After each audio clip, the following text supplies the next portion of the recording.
Les mollusques ont été depuis longtemps des sujets d'étude très intéressants pour les scientifiques. Et tous les aspects de leur processus biologique ont été des bases de réflexion en biologie développementale.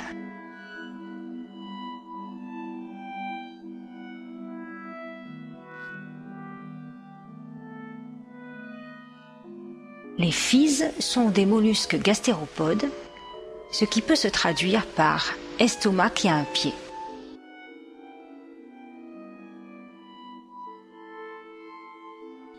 Plus simplement, ce sont des escargots, mais qui vivent principalement dans les eaux douces.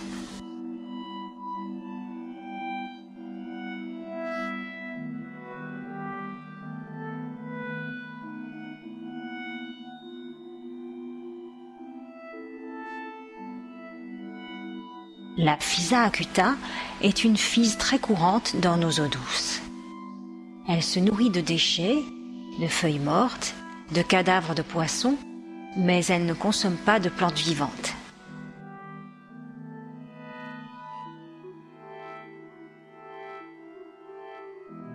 La physe participe à la limitation de la couverture d'algues, favorisant ainsi l'incidence de la lumière et la présence de nutriments dans le milieu. La physe est également la nourriture privilégiée de nombreux poissons et écrevisses, constituant ainsi un élément non négligeable de la chaîne alimentaire aquatique.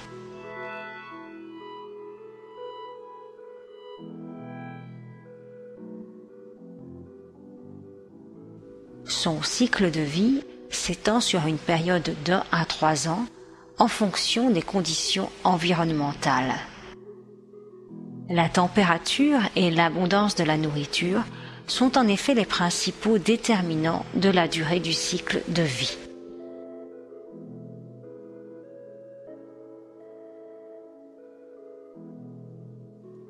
La physe, dont la taille maximale est de 2 cm, est invasive et vit dans toutes les eaux douces partout sur la planète Terre.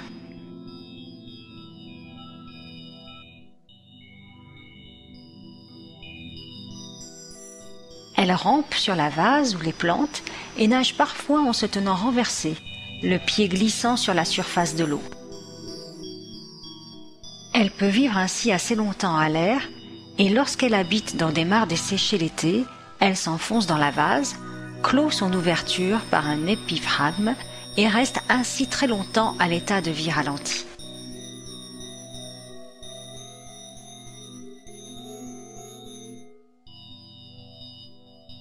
On la trouve en abondance dans les régions tempérées de l'hémisphère nord, jusqu'à près de 5000 mètres d'altitude.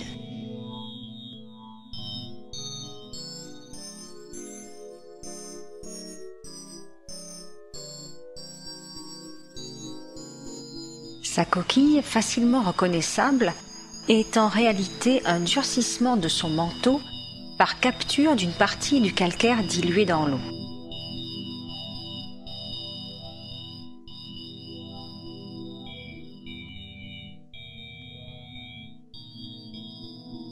Sa forme est ovoïde.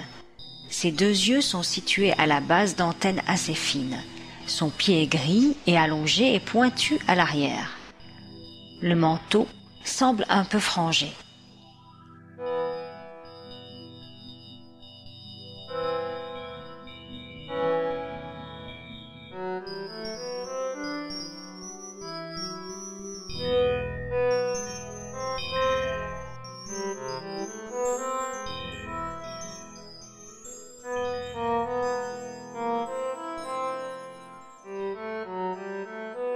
Quasiment sédentaire, vivant en eau lente voire stagnante et en contact avec les sédiments, elle est exposée directement aux polluants. Elle consomme également des organismes qui, par leur localisation et par bioaccumulation, contiennent une grande partie des polluants issus de l'activité humaine. De ce fait, la physe est un bioindicateur de la qualité des eaux, souvent utilisé en bioessai, car elle s'avère très sensible. Sa présence signe souvent des eaux de pauvre qualité, mais riches en nutriments. Des expériences déjà réalisées en 1917 ont par exemple pu démontrer que Physa gyrina possédait une mémoire et une capacité d'apprentissage que l'on croyait seulement réservée aux vertébrés.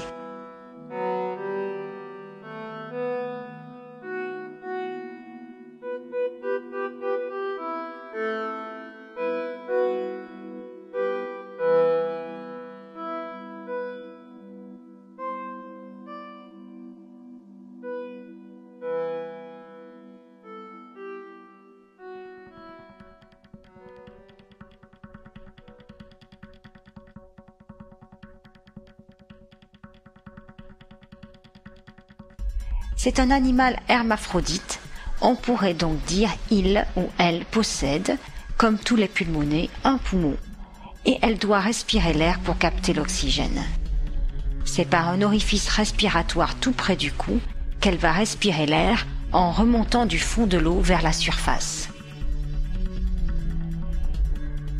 L'ouverture de la coquille est visible à gauche lorsqu'on la regarde face à soi. Le manteau se prolonge sur la partie dure qu'est la coquille par 7 fins prolongements appelés digitations qui servent à polir la surface et l'empêcher de s'encrouter.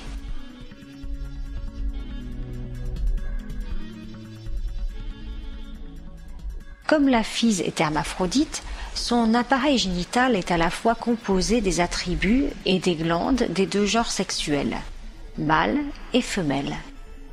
La taille du pénis, du sac pénien, ainsi que des muscles qui y sont attachés, varie en fonction des espèces et des individus. En conditions de stress, la reproduction est possible par parthénogénèse. La phys est préférentiellement sous forme femelle car celle-ci nécessite moins d'énergie que la forme mâle. Comme le pénis mâle situé sur le côté gauche de la tête derrière le tentacule, et comme l'orifice génital femelle situé sous la coquille à la base du cou, sont assez éloignés l'un de l'autre, les phys ne peuvent s'accoupler aisément. En général, 2 individus participent à la fécondation réciproque, mais lorsque le nombre le permet, elles se multiplient. En trio, celui du milieu agit à la fois comme mâle et femelle. Les 2 autres uniquement comme mâle ou comme femelle.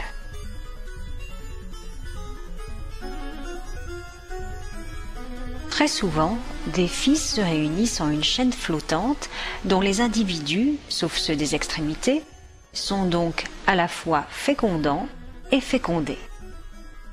Ce n'est pas aussi simple qu'une loterie.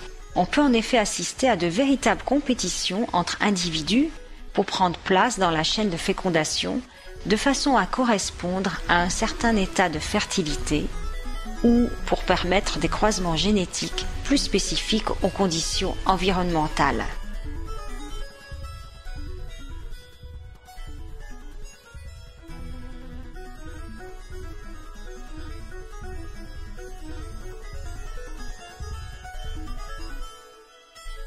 La ponte qui résulte de la fécondation peut survenir toute l'année jusqu'à plusieurs fois par jour, mais elle a lieu plus particulièrement de juin à septembre.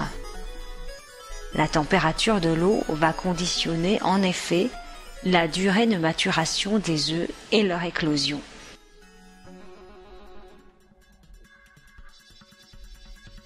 L'éclosion, après une vingtaine de jours de maturation, est suivie d'une très forte mortalité des juvéniles au cours de l'automne, compensée par une forte fécondité des parents.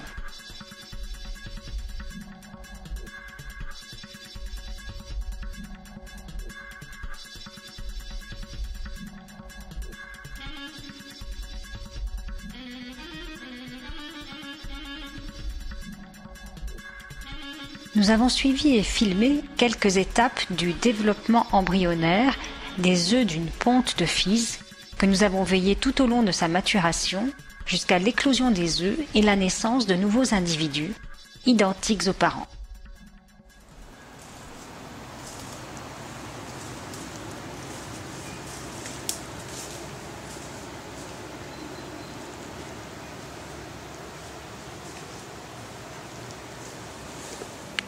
Les œufs observés restèrent pendant toute leur maturité à une température ambiante de 18 degrés Celsius. La masse des capsules est protégée par une substance riche en nutriments qui les protège aussi d'une dispersion que pourraient provoquer des perturbations de l'environnement immédiat. La ponte observée contenait 58 urnes ovoïdes transparentes d'une longueur de 1 mm et d'une largeur moyenne de 500 microns. Cette substance gélatineuse ralentit aussi la diffusion de certaines molécules biochimiques et serait donc une cause de l'asynchronicité des évolutions. Le zygote, ou l'œuf proprement dit, mesure 50 microns, ce qui est plus ou moins la taille du cœur de l'embryon de 25 jours. Les embryons des capsules, qui sont le plus au centre de la masse, se développent moins vite et parviennent plus lentement à terme que ceux qui sont localisés à sa périphérie.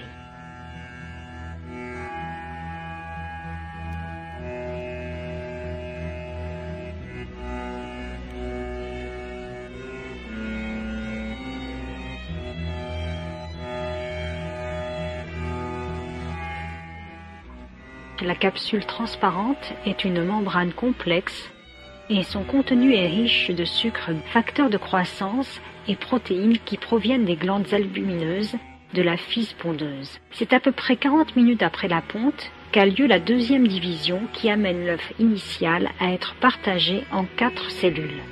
La cellule initiale se retrouve divisée en 16 parties égales un peu plus de 24 heures après la ponte. Après 40 heures d'incubation, on assiste à la formation de la blastula, une masse sphérique avec des larges cellules à l'extérieur d'une sphère et de nombreuses petites cellules à l'intérieur. Elle tourne déjà sur elle-même.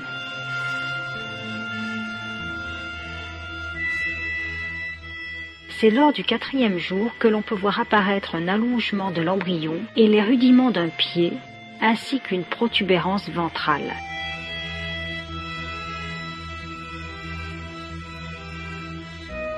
À la fin du 8e jour, la bouche et certaines parties internes de la tête sont visibles. S'amplifie alors le mouvement de danse ou de rotation qui nous semble curieux. Les chercheurs ont voulu savoir pourquoi l'embryon tourne sur lui-même. Comme l'embryon est entouré par une substance nutritive qui permet aussi le passage de substances ou de gaz venant de l'extérieur qui doivent être assimilés graduellement par son corps, la rotation de l'embryon permet une bonne répartition des gaz dans la capsule, mais aussi une bonne distribution spatiale des nutriments. Lorsque l'oxygène vient à manquer, on constate des modifications de la rotation de l'embryon. En tournant sur lui-même, il respire mieux, et moins il y a d'oxygène disponible, et plus vite il tourne sur lui-même.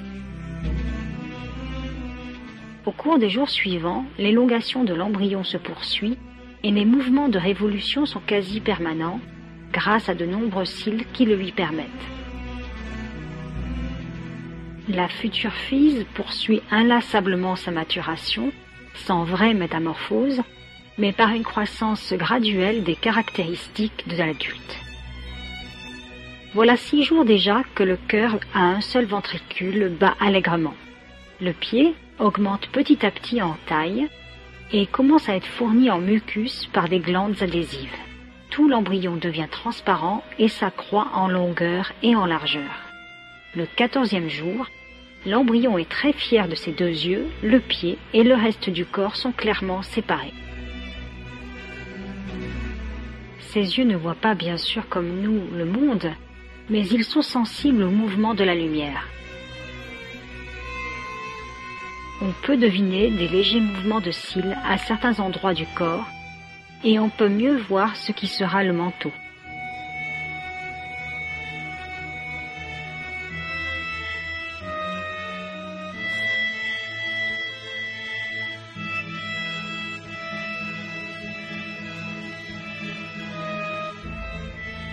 Les battements du cœur sont plus rapides lors de la rotation que lorsque l'embryon reste immobile.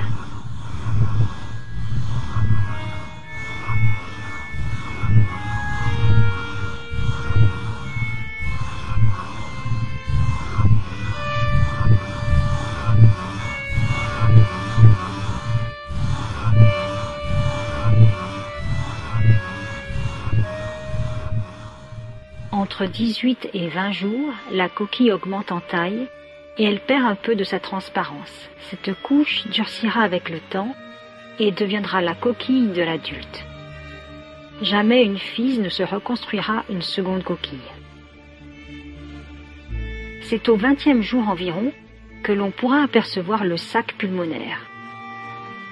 On peut voir le pneumostome dans la cavité du manteau, l'activité musculaire s'accroît dans toutes les directions.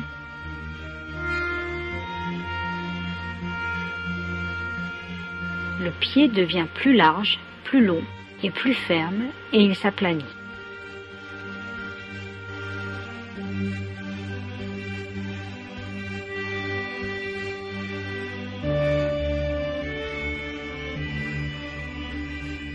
L'embryon occupe peu à peu tout l'espace de l'ovoïde. La capsule semble rétrécir alors que l'embryon mûrit.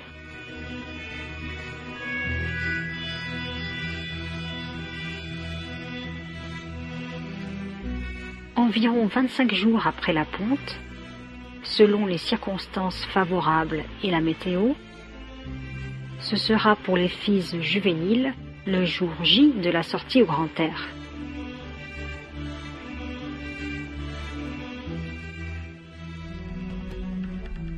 C'est le jour où, en faisant du pied et du nez, l'embryon, parvenu au terme de sa maturation, va déchirer par un système de succion et de levier l'enveloppe qui l'entourait.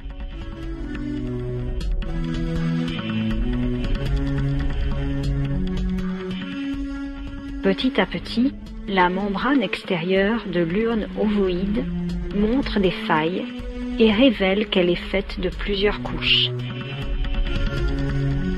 La FISE, prête, glisse tant et plus dans sa capsule jusqu'à ce qu'elle vienne à bout de cette enveloppe qui semble tellement souple et flexible que l'on imagine indéchirable.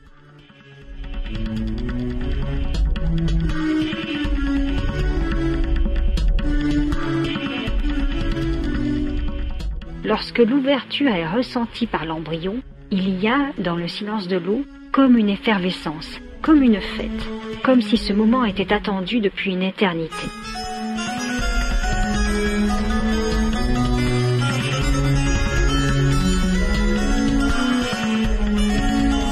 Le pied et le sommet de la tête élargissent l'ouverture pour permettre le passage de la FISE qui s'offre sa naissance.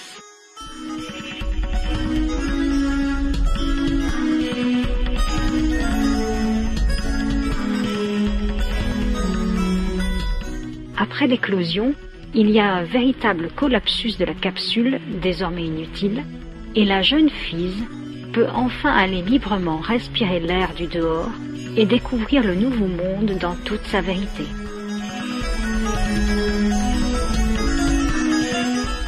La FISE juvénile possède toutes les structures et les fonctions de l'adulte géniteur qu'elle deviendra et qui lui permettront un jour prochain de continuer le cycle du cœur qui bat dans l'œuf en révolution.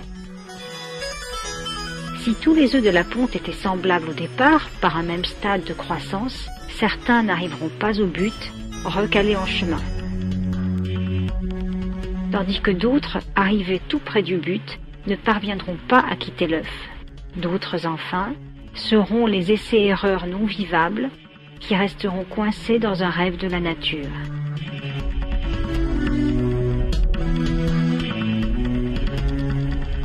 En effet, souvent, un seul embryon gagne le jeu et il se nourrit alors de ceux qui ont perdu la partie.